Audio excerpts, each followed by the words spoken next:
talked about. We're talking about. I'm fighting for you. I'm standing with you. And I know that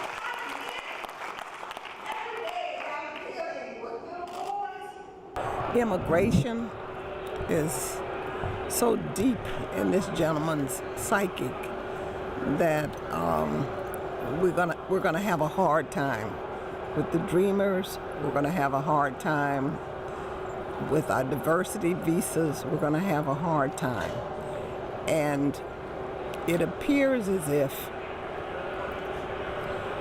he feels that this country should not open its doors. Together we are rediscovering. Since the election, we have created. I heard him talk about how he was going to get rid of all immigration, basically for my constituents who are diverse, and those are diversity visas. When he talked about chain migration, he's talking about families and splitting up homes. Tonight, I want to talk about what kind of future. On the immigration side, I can say that I'm not too happy because the president, again, keep focusing on the criminalization of immigrants. That's what we hear more, and he said over and over. He take MS-13 as an example to show how the need and the urgency for Americans to approve his immigration policy, anti-immigrant policy, and that's why people are gonna remember tomorrow. Every week, Apple has just our staff's employees. Corey Adams is also with us tonight. Life and the lives of many others, some in this room. I thought it was such a slap in the face to see Trump talk about how Americans are dreamers too.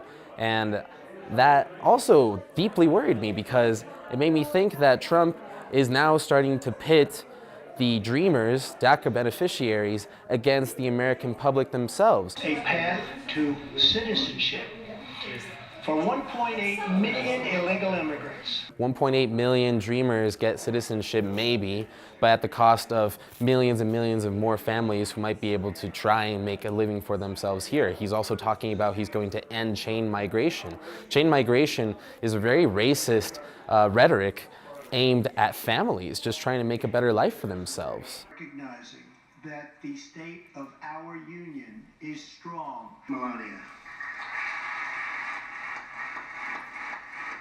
I have absolutely no clue of what Colombia looks like, except for some very, very early childhood memories. Logistically, I have absolutely no idea how I would make it out there. Pack my bags and leave? I haven't really even thought about that too much. And that's something that a lot of dreamers have not really prepared for. We're not prepared to be deported. We don't want to be. Gets everything they want, but where our country and work requirements and show good moral character. This vital reform is necessary, not just for our economy. And even before, prior to talk about immigration, uplifting more ICE agents and more border patrol. For me, it means my community not being secure, more mental health distress on my community, and more chaos in my community.